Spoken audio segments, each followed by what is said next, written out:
전도서를 쓴 전도서 기자를 전통적인 신앙 가운데 솔로몬을 이야기하죠. 솔로몬을 생각했을 때에 한글을 누가 만들었죠? 세종대왕이 만들었어요? 혼자 다 만들었어요? 학자들이 만들었죠. 솔로몬 이게 전도서도 마찬가지야. 다 했다기보다는 그 당시 이제 시대적인 상황과 배경들 자체가 물론 솔로몬이 이제 많이 또 은혜 가운데 하나의 은혜 가운데 기록했겠지만은 많은 부분 그 상황적인 것들 전체적인 큰 좀 분위기 이 시간에 좀 숲을 좀 볼 수 있었으면 좋겠습니다. 전도서를 통해 오늘 볼 수 있는 것은 세상 재물의 헛됨에 대해서 말씀하고 있어요. 성경에 신구약 전체적인 것들 창세기부터 계시록까지 보면 이 재물과 연결된 내용들이 상당히 많이 나오거든요. 왜 그러냐면은 구약에서의 중심은 하나님과의 관계성, 이웃 한 사람 한 사람의 관계성이에요. 그래서 하나님과의 관계하는 방법, 또 세상 사람들과의 관계성을 살아가면서 어떤 그 재정적인 것과 삶이 다 연결이 되기 때문에 더 이 3분의 1의 전체적인 좀 넓게 보게 되면 3분의 1 가량이 성경 가운데서 재정과 재물과 연결돼 있음을 우리가 보게 됩니다.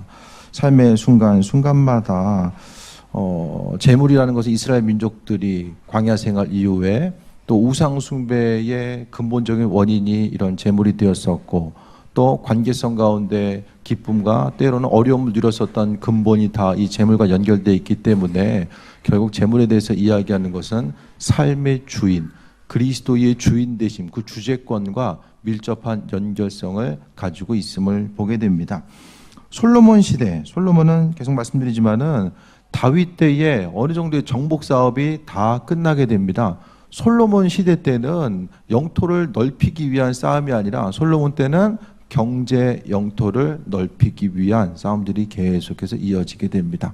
그러니까 육신적으로 나타나는 그 눈에 보이는 영토에 대한 정복 전쟁은 하나님께서 다윗을 통해서 그에게 은혜를 베푸시고 인도하셔서 주변의 대적들을 다 정리하지는 못했지만은 그래도 하나님께서 어느 정도 이스라엘 민족들이 주변에 그런 그 이방 민족들로부터 공격을 당한다든지 어려움 당하는 거 그 부분에 대해서 막아주셨던 거예요.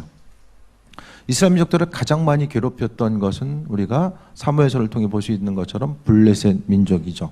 블레셋 민족이 계속해서 해양 민족으로서 이스라엘 민족들을 괴롭혔는데 그 블레셋 민족들이 이제 정리된 것도 다윗 때입니다. 그래서 어느 정도 이제 다윗 때에 영토를 다 넓혀놓고 나니까 뭘 해야 되죠? 그때는 생존의 문제가 이제 해결되다 보니까 이제 먹고 사는 문제가 해결이 돼야 되는 거예요. 솔로몬의 지혜왕이라는 것은 그 당시에는 사람이 이제 그 날마다 전쟁이 일어나게 되면은 사람이 여유가 없어요. 나라 자체도 여유가 없습니다. 어떤 복지에 대해서 먹고 사는 것에 대해서 환경적인 것에 대해서 관심을 기울일 수가 없는데 다윗 때는 다 끝나다 보니까 솔로몬 때에 이르러서는 그 부강한 이런 경제적인 그런 그 부를 통해서 또 영토의 문제가 어느 정도 확장되고 정리가 되다 보니까 이제 내부적인 상황을 더욱더 충실히 하고 주변 민족들과의 관계성을 해 나갑니다. 솔로몬이 행했던 것은 다윗은 철저하게 하나님을 의지하고 인도하심 받아 나아가는 그런 그 정책들을 펼치고 또 하나님의 도우심 가운데 살아갔죠. 이스라엘 민족들이 가장 중요하게 여기는 인물이 바로 아브라함과 다윗이에요. 이스라엘 보면은 다윗과 연결된 도료명이 가장 많이 또 존재하는 것을 보게 되는데요. 다윗은 그래도 그의 인생 가운데 실족하는 면 또 오점이 있었지만은 그래도 하나님께서 그의 삶을 주관하시고 인도하셨던 모습을 보게 됩니다. 하지만 솔로몬이 처음에는 하나님 보시기에 합한 자로서 하나님께 기도했을 때에 무엇을 해주길 원하느냐 물어봤을 때에 솔로몬이 뭐라고 하죠? 우리한테도 좀 말씀해 주면 감사할 텐데 뭐 해줄까?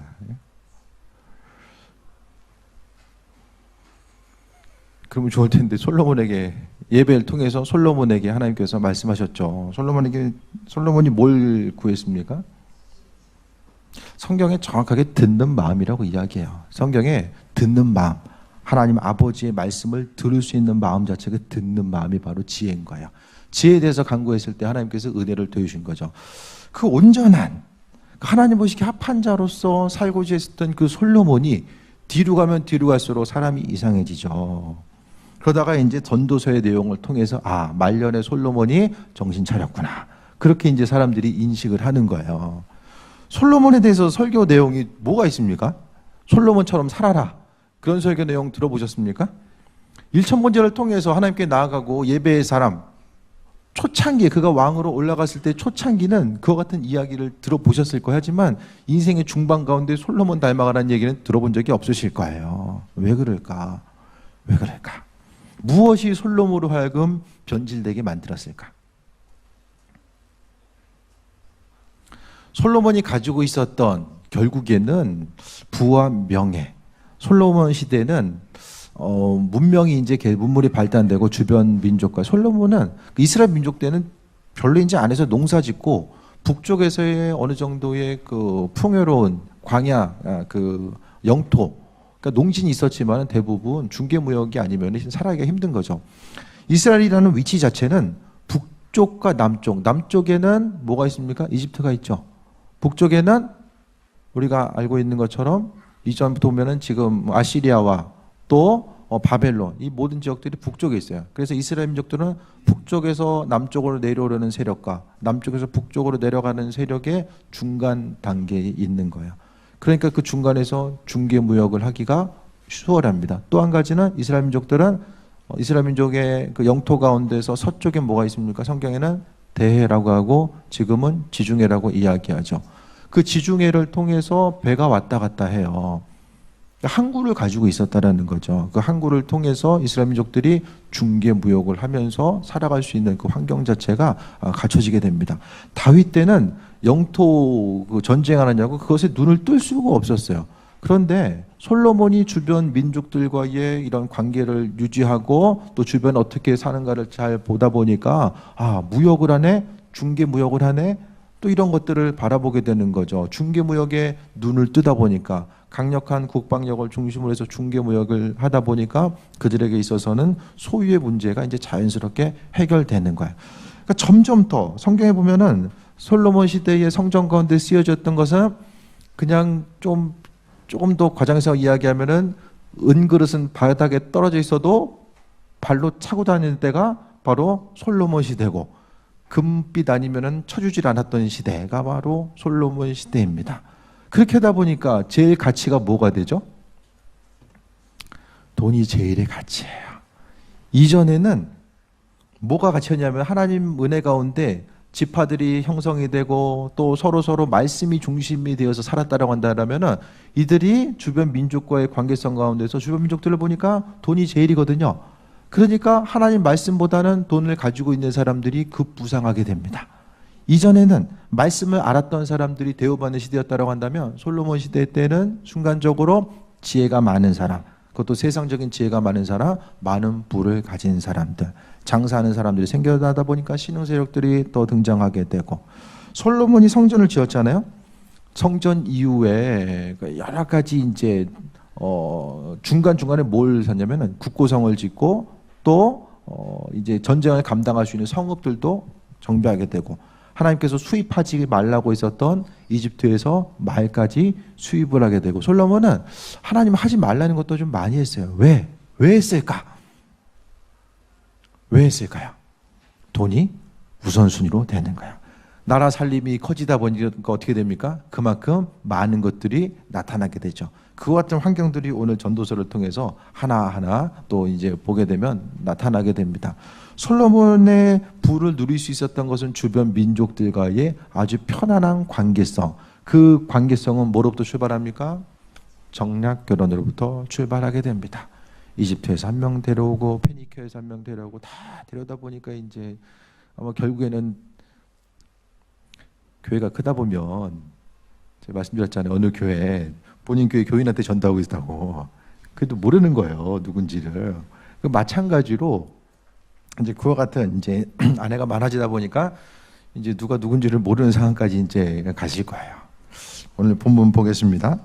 전체적인 배경적인 상황과 흐름은 어떤 그 재물적인 것들이 이제 우선시 되게 되고 나라가 경제적으로 부강하고 하다 보니까 여러 가지 이제 바쁘게 살아가고 어떤 것들을 이룰 줄 알았는데 결국에 시간을 지나고 나서 솔로몬이 그 이스라엘 민족들이 이루었었던 최고의 전성기 자체는 다윗과 특히 솔로몬 시대야. 나라가 부를 이루고 그래도 주변 민족들에게 좀 큰 소리 치면서 살았던 시대가 솔로몬 시대야. 그 이제 나중 시대에도 주변에 있었던 대적들이 좀 상승했을 때에 어느 정도의 약간의 시간이 있었지만 이스라엘 전체의 왕정의 시기 가운데서 약 10%의 시간만이 주변에다가 목소리 내고 살았던데 그게 아닐 때는 나중에는 솔로몬이 해놓은 거 갖다가 어떻게 합니까? 기둥에 있는 벽에 있는 금까지 다 긁어다 바치잖아요. 조공으로 힘이 없으니까 그런 어려움을 경험하게 되죠. 10절 봅니다. 은을 사랑하는 자는 은으로 만족하지 못하고 풍요를 사랑하는 자는 소득으로 만족하지 아니하나니 이것도 헛되도다. 얼마큼 있어야지 만족을 합니까? 솔로몬은 가진 것으로 만족을 하지 못했던 것 같아요. 그래서 계속해서 확장해 나가려고 하는 그 순간 성전도 계속해서 크게 짓고 확장하고 나가다 보니까 어떻게 됩니까? 문제가 생기죠. 공사를 곳곳에 계속 벌려요. 처음에는 이스라엘에도 이제 노예가 있었거든요. 노예들이나 주변에서 이제 사람을 돈을 주고 사가지고 일을 시켰는데 공사가 또 커지다 보니까 이제는 이스라엘 민족들도 나가서 공역을 참가해야 돼요. 그러니까 나중에 이제 북이스라엘 사람들이 너리 받아가지고 찾아오잖아요. 너 어떻게 할래? 너 솔로몬 아버지 그랬었는데 너 르호보암 앞으로 우리한테 어떻게 할 거야? 나는 더 할 거야. 그러니까 세금 엄청나게 많이 내야 돼요. 공역까지 해야 돼. 공역. 나가서 몸으로 떼어야 돼. 가서 일하고. 이것까지 같이 하다 보니까 이제 북지파에서 열지파가 이제 화가 나가지고 이제 반란을 도모하는 그런 상황이 있던 거예요. 그 모든 부를 유지해 나가는 환경 자체가 그토록 어려웠던 거죠.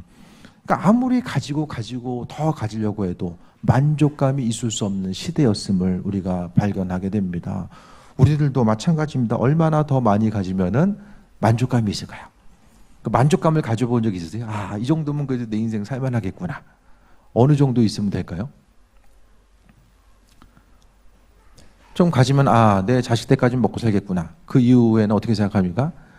내 자식의 자식까지는 먹고 살아야 되는데 이제 이것까지 생각하는 것이 자연스러운 사람의 마음이거든요. 결국 솔로몬이 생각했을 때 많은 것을 가지고 누려봤을 때 최고의 부를 누려봤을 때 결국 이것으로 해서 만족감이 없고 그것을 사랑하는 자, 결국 주인이죠. 주인.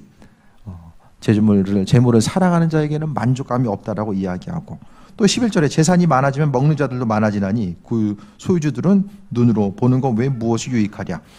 솔로몬도 생각하기에 처음에 없을 때는 좀 덜 있을 때는 이스라엘 영토 내에만 그것만 신경 쓰면 되는데 곳곳에 이제 무역을 하기 위해서는 상대방 국가에 그래도 뭐라도 설치해 놔야 되잖아요. 그러니까 관심을 두어야 되는 범위가 이스라엘을 넘어서서 무역을 하다 보니까 세계적으로 우리나라도 초창기에는 뭐 미국에 무슨 일이 있던 뭐 다른 나라에 무슨 일이 있던 별로 상관이 없잖아요. 우리끼리 그냥 잘 먹고 잘 살았을 때는. 근데 연결되다 보니까 계속해서 남의 나라 싸움하는 게 우리나라까지 연결되고 이런 것들. 그러니까 가지면 재산이 많아지면 많아질수록 소유주들은 많이 있구나. 그거 외에는 아무런 소용이 없다라는 거. 그러니까 은행에 있어서의 잔고 액수가 그냥 올라가게 되면 올라가나 보다. 그거 외에는 기쁨으로 다가올 수 있는 것이 없다라는 것을 또 이야기합니다. 그러니까 이런 설교도 솔로몬처럼 좀 그냥 그 재산의 증식 속도가 그냥 그러니까 어느 정도 전에도 말씀드리잖아요. 좋은 집도 이제 살 수 있는 게 어느 정도잖아요. 그렇죠?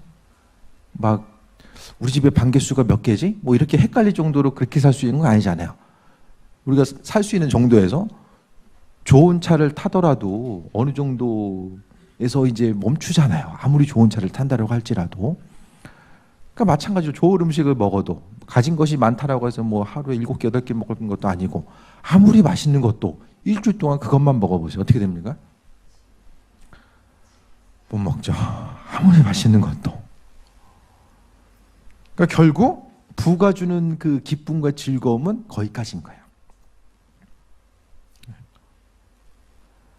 그냥 카페나 전문 사람들을 생각했을 때 그냥 카페 잘 되는 카페 살아가지고 알바 쓰면서 본인 시간 날 땐 여행 다니고 주변에 그렇게 사신 분들이 있어요. 다니는 것도 한두 번이죠. 움직이는 것도 한두 번이고요. 그것이 주는 기쁨은 있어요. 세상 것들이 주는 기쁨은 있는데 그게 한계가 있다라는 거죠.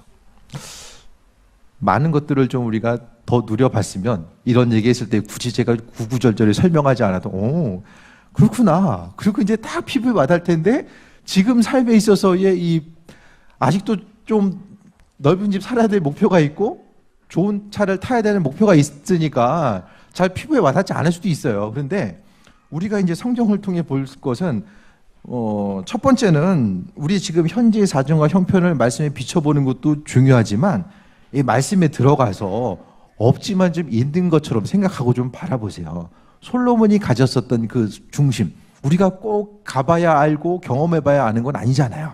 얼마든지 간접 경험이 되잖아요. 그러니까 하나님께서 허락하신 그 은혜 가운데 우리가 물론 이 부에 관련된 것도 우리가 누릴 수 있잖아요. 한 가지 가정 가운데 또 계속해서 보겠습니다. 12절에 노동자는 먹는 것이 많든지 적든지 잠을 달게 자고냐 부자는 부유함 때문에 자지 못하느니라. 직장 생활할 때 스트레스도 있겠지만은 그래도 월급을 주니까 받으면 되고 월급을 줘야 되는 입장에서는 이제 내용이 조금 이해가 되실 거예요. 이런 상황들을 솔로몬이 이야기하는 거죠. 솔로몬 때도 나라 살림이 계속해서 커지게 되고 이 세금으로 이제 공무원 숫자가 엄청나게 늘어나거든요. 솔로몬 시대에. 그것을 또 감당하려고 하다 보니까 재정적으로 부족해요. 그래서 어떻게 되다 보니까 그 성전 때문에 짓다 보니까 그 두로의 왕한테 성읍 내주잖아요. 줄 돈이 없으니까 성읍을 내준 거예요. 나중에 살림살이가 엄청나게 커지다 보는데 거기서 감당할 수 없으니까 그와 같은 현상들이 나타나고요. 13절에 내가 해 아래서 큰 폐단이 되는 일이 있는 것을 보았나니 곧 소유주가 재물을 자기에게 해가 되도록 소유하는 것이라. 재물 자체가 자기 자신에게 해가 되도록 소유된다. 있는 것 자체가 항상 도움의 요소로 다가오지 아니하고 어떤 해나 어려움의 요소로 다가올 때가 분명하게 있을 수 있음을 이야기합니다. 우리는 많이 가질수록 많이 있을수록 기쁨과 평안함을 누릴 것 같은데 그것이 아니라 오늘 본문에서는 가지고 있는 것 자체가 해가 되는 요소로서 다가오게 됩니다. 가진 것 때문에 절망하고 또 가진 것 때문에 고난과 어려움을 당하고 또 죽음에 이르는 것. 없을 때는 평안했던 가정들이 있음으로 인하여서 해가 되는 예들이 정말로 우리가 많이 나타나게 됨을 보게 됩니다. 14절에 그 재물이 재난당할 때 없어지나니 비록 아들을 낳았으나 그 손에 아무것도 없느니라. 있는 것 같은데 결국 환난과 어려움의 시기에 다가가 보니까 없어요. 있는 것 같은데 없는 삶을 살아갔던 그 모습에 대해서 오늘 본문은 이야기하고 있습니다. 그러면서 15절에 그가 못해서 벌거벗고 나왔은지 그가 나온 대로 돌아가고 수고하여 얻은 것을 아무것도 자기 손에 가지고 가지 못하리니. 이것이 바로 마지막 때에 솔로몬이 가졌던 생각인 것 같아요. 수많은 것들, 결국에 자신이 얼마큼 가지고 있었는지도 몰랐던 그의 삶의 순간들, 모든 사람이 그가 가진 지혜를 칭송하고 부를 칭송했던 그 모습, 주변 민족들이 그를 배우기 위해서 왕들이 사람들을 파견하게 되고 가지고 있었던 수많은 것들을 자랑할 수밖에 없었던 그런 환경 가운데 있었지만 오늘 솔로몬이 이야기하는 것은 결국 생각해 보니까 있던 것들을 가지고 갈 수 있는 것들은 아무것도 없구나. 그 가운데서 그의 인생을 되돌아보게 되는 이런 환경들을 바라보게 됩니다. 그러면 16절에 이것도 큰 불행이라 어떻게 왔든지 그대로 가리니 바람을 잡는 수고가 그에게 무엇이 유익하랴. 솔로몬이 열심히 노력했잖아요. 그가 중개부역 또 나라를 다스리고 또 여러 가지 환경 가운데서 국방을 튼튼히 하고 여러 가지 사람을 사용하고 또 배치하고 이런 일들을 계속해서 하게 되는데 그 수없이 행했던 일들이 바로 뭐라고 이야기하죠? 바람 잡는 일로서 이야기합니다.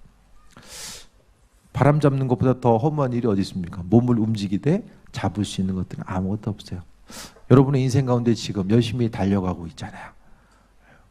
그 달려가고 있는 인생 가운데서 혹시 여러분이 하고 있는 일들이 바람 잡는 일이 아닌가, 그것에 대해서 오늘 전도석 기자는 우리에게 질문하고 있는 거예요. 내 시간과 열정을 사용하고 있는 그 일들이 혹시 바람 잡는 일이 아닌가. 솔로몬이 행했던 일들은 자신이 추구하고 행했던 것들이 바로 본질적인 것이라고 생각을 했을 거예요. 그것만 있으면 더욱더 자신이 높임받고 주변 민족들 가운데 이스라엘이 강대국의 위치를 차지할 수 있을 것이라고 생각하며 하나님의 은혜, 그분의 이끄심과 예비하심을 바라보기보다는 스스로의 관점과 행동과 노력과 지혜를 통해서 모든 일들을 움직이고 만들고자 했었던 그 열정이 있었지만은 결국 나중에 고백했던 것들은 바람 잡는 일이다. 지금은 모르죠. 그러니까 참된 지혜라는 것은 지금 현실 가운데 있어서 내가 해야 될 것과 하지 말아야 될 것들, 본질적으로 마음의 중심을 두어야 될 것과 두지 말아야 될 것이 무엇인지를 분별하는 것이 바로 온전한 지혜의 모습입니다. 그래서 오늘 본문 가운데 솔로몬은 바람 잡는 것, 수고가 바람 잡는 일이고 그 일이 그 인생 가운데 무엇이 유익하랴라고 이야기합니다. 여러분 인생 가운데 어떻습니까? 남기는 일 하고 계십니까? 아니면 바람 잡고 있습니까? 열심히 바람 잡고 있으면 결국에는 기운만 빠지죠. 잡은 것은 아무것도 없고 기운만 빠집니다. 결국에 남길 수 있는 일들이 아무것도 존재하지 않는, 인생 자체가 항상 험함으로 시작해서 끝날 수밖에 없는 그 안타까운 외에는 아무것도 없습니다. 전에 이야기했던 것처럼 옆에 사람 뛰니까 나도 같이 뛰는 거예요. 열심히 뛰다 보니까 옆 사람 물어보면은 왜 뛰냐고 물어보니까 그냥 뛴 거예요. 그럼 나는 힘들어 죽겠는데 뛰느냐고 더 힘들었어. 지난날을 돌아보니까 같이 그냥 뛴 거예요. 좀 웃은 소리 들릴지 모르겠지만은 인생의 대부분이 그렇게 살아가게 돼요.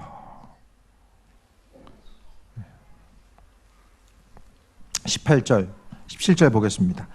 일평생을 어두운 데서 먹으며 많은 근심과 질병과 분노가 그에게 있느니라. 18절에 사람이 하나님께서 그에게 주신 바 일평생에 먹고 마시며 해 아래 수고하는 중에서 낙을 보는 것이 선하고 아름다운 것을 내가 보았느니 그것이 그의 몫이로다. 하나님이 분명하게 우리에게 주시는 선한 몫이 있다라는 것을 말씀하고 있어요. 우리가 스스로 힘쓰고 노력해서 죽을 힘을 다해서 달려가면서 얻을 수 있는 것도 있겠지만 하나님께서 많은 부분은 하나님의 은혜라고 하잖아요. 하나님께서 우리에게 주신 것을 은혜라고 합니다. 삭시라고 하지 않냐고. 은혜라는 것은 값없이 받았기 때문에 은혜라고 이야기하잖아요. 하나님은 자녀된 우리들에게 그분께서 허락하시고 은혜로 베푸시고 인도하심, 우리의 필요를 따라 허락하신 것들이 분명히 있는데 사람이 그것에 만족하지 못한다거나 그것 때문에 우리가 또 마음의 중심 두다 보면 실족할 가능성이 더 많아지는 거죠. 그러니까 중요한 것은 우리가 분명히 하나님은 먹고 사는 문제에 대해서 우리의 인생 가운데 분명히 책임지신다라고 말씀해 주셨어요. 그 말씀에 의지하면서 살아가는 것, 삶의 순간순간이 내가 더 힘쓰고 노력해야 되는데 솔로몬한테는 그런 여지가 없었던 것 같아요. 스스로 더 세밀하게 치밀하게 준비하고 계획해야지만이 주변 나라들 가운데서 살아남아서 자신의 역할을 감당할 수 있을 것이라고 생각했는데 그것이 아니라 이 시간 가운데, 이 시대 가운데 우리가 살아갈 수 있는 마음의 중심은 주님의 도우심과 예비하심, 그분의 능력과 인도하심이 아니면 나아갈 수 없다는 것을 입술로 고백하는 것, 하나님이 우리에게 맡겨주신 그 선한 은혜가 있다는 것을 기억해야만 합니다. 그래서 19절에 또한 어떤 사람에게는 어떤 사람이든지 하나님이 재물과 부여를 그에게 주사 능히 누리게 하시며 제 몫을 받아 수고함으로 즐거워하게 하신 것을 하나님의 선물이라. 하나님 우리에게 죽어라고 일만 시키고 고생만 시키는 분이 아니라 우리에게도 누리게 하신다. 때가 됐을 때 하나님 누리게 하신다라고 말씀하고 있어요. 그러니까 우리만 하나님을 믿는 존재가 아니라 하나님도 주님 저는 주신 것이 있어도 은혜 가운데, 하나님의 은혜 가운데 주님 원하시는 것을 흘려보낼 수 있는 난 마음의 준비가 되어 있습니다. 그것을 항상 믿음으로 고백할 수 있어야 돼요. 하나님께서 우리에게 주신 것은 누리는 것, 그러니까 그 세상 사람이 누리는 것과 믿는 사람이 누리는 것의 차이점이 뭐냐면은 우리는 흘려보냄을 통해서 누리는 거예요. 내가 가지고 있는 것을 어떻게 하면 더 쌓을 수 있을까를 통해서 누리는 삶이 아니라 주신 것을 흘려보내는 삶. 나누고 배품을 통해서 가질 수 있는 즐거움들이 분명하게 있잖아요. 내가 내 자신을 위해 살아가는 것보다 누군가를 위해서 섬기고 나눔을 통해서 갖게 되는 그 모든 것들을 최종적인 즐거움 자체를 성경이 말하는 부에 대한 은혜와 즐거움과 평안함과 만족감은 다 흘려보냄이 기본 공식입니다. 그래서 삶의 순간순간마다 뭐 교회에서 헌금하는 것도 있겠지만은 이게 인터넷이 발달되고 핸드폰이 발달되면서 핸드폰을 통해서도 이게 소액 기부라도 얼마든지 할 수 있는 거, 내가 어떤 사람에게 어떻게 기부할 수 있는지도 아주 비교적 자세하게 나와 있는 예들이 정말 많이 있어요. 큰 힘을 들이지 않는다라고 할지라도 그것부터 시작해서 작은 즐거움을 누리다 보면 조금씩 확장돼 나가다 보면 흘려보내려면 하나님 주셔야 되는데, 주님 세상을 창조하신 그분의 부와 모든 것들이 다 하나님 안에 있죠. 그 풍성하심을 누구를 통해서 흘려보낼 것인가, 그것이 바로 성경에서 이야기하는 부의 개념입니다. 그래서 하나님은 주신 것에 대해서 누리게 하시고 은혜를 더하시고 하나님의 방법대로 사용하신다. 하나님은 하나님의 방법과 은혜 가운데서 사용하시고 인도하시고 함께 하신다는 것을 분명히 기억해야만 합니다. 필요하면 하나님 주십니다. 필요하면. 로또 맞아가지고 교회 진 기회가 있더라고요. 진짜 있어요. 또 한 거는 신학교 2년 선배 되신 분인데 교회가 원주인가 있었을 거예요. 그 목사님 아버지가 이제 그 선배님 아버지가 목사님이고 그 선배님도 이제 목사님 되셨는데 그 아버지 되시는 목사님이 산삼을 캐서 교회를 졌어요. 한 번 캔 것이 아니라 꾸준히 캐서, 그걸로만 다 하진 않았겠지만 그래서 산삼 캐서 교회진 교회로 이제 유명한 거죠. 뭐 특별한 케이스지만 중요한 건 찾고자 하는 이들에게 뭐 산삼이 여기 뭐 눈에 뭐 찾는다고 찾아지는 게 아니잖아요. 가끔 성묘 같던 분들이 조상의 은덕 가운데 산삼을 캤습니다. 잊어버릴 만한 한 번씩 이제 나타나잖아요. 근데 하나님은 필요한 이들에게 분명히 주신다. 그러니까 오늘 본문을 통해서 바라볼 수 있는 것은 솔로몬이 대부분 사람들이 돈 때문에 기쁘고 돈 때문에 슬퍼요. 애들이 공부 못해서 슬프고 공부 잘하면 기뻐요. 왜? 공부 잘해야지 돈 많이 버니까. 못하면은 가능성이 좀 줄어든다고 생각하잖아요. 결국 정점에 뭐가 있습니까? 다 재물과 소유의 문제가 정점 가운데 다 문제를 통해서 계속해서 내려오게 돼요. 결국 이 재정에 관한, 재물에 관한 주인 되심이 내가 돈이 주인이 아니라 주님이 주인 되신다는 것에 대해서 인정하지 못하면 신앙생활을 할 수가 없어요. 다 꼬여버려요. 결국엔 다 꼬여서 앞으로 나아갈 수 없어요. 결국 주님께서 주인 되심에 대해서 인정하고 앞으로 나아가는 삶. 솔로몬이 모든 것을 누려봤을 때 결국 이게 다 바람잡는 것이었구나. 그것에 대해서 고백하고 있어요. 물론 끝까지 재정적인 것을 내가 소유하기 위해서 죽을 힘을 다해서 시간과 물질과 열정을 다 투자하고 거기 가서 정점에 가서 아, 이게 이거였구나. 사람이 가장 확실한 것은 경험해 봐야지 알잖아요. 그런데 그것을 경험해 보기 위해서는 많은 부분을 잊어버리는 경우들이 생긴다라는 거예요. 말씀의 근거에서 이미 앞을 향해 나아갔던 그들이 입술로서 고백하는 그 부분에 대해서 우리가 생각했을 때에 하나님의 말씀과 예배하심과 인도하심의 부분을 우리가 돌아보게 된다라면은 세상을 살아감에 있어서 참된 지혜가 무엇인가, 인도하심마다 살아가는 것의 삶의 중심이 무엇인가를 오늘 본문을 통해서 중심을 둬야 되고, 재물 때문에 기뻐하고 재물 때문에 슬퍼하는 그 안타까운 삶이 아니라 결국 주님이 주인 되심에 대한 기대함과 소망을 가지고 살아가는 것이 우리의 삶에 있어서의 온전한 중심이 되어야 된다는 것을 이야기합니다. 날마다 재물에 의해서 기쁨을 취하는 사람들은 그것이 없으면 슬프고요. 날마다 주님을 통해서 그분께 기쁨을 취하고 온 사람들은 주님이 없으면 기쁘지 않은 거예요. 내 삶에 있어서의 중심, 내 마음에 항상 마음이 오락가락하고 항상 기쁨을 빼앗아 가려고 하는 그 일들이 무엇인지를 좀 돌아보며 오늘 솔로몬이 고백했던 이 내용들, 주인 되신 주님에 대해서 고백하고 하나님께서 하나님의 방법대로 누리게 하심에 대해서 우리가 믿음으로 고백하실 때에 항상 재물에 중심 두고 있어요. 하나님 그것을, 사단이 그것을 이용해요. 끊임없이 이용해요. 있을 것 같은데 조금만 더 하면 될 것 같은데 결국 그 조금만 더 하다가 일생 마무리하게 되는 거예요. 믿는 우리의 삶의 중심은 다 주님 그리스도 예수께 마음의 중심을 두게 되길 바라고, 세상을 살아가는 참된 가치, 설교에 있어서의 가장 중요한 내용은 가치입니다.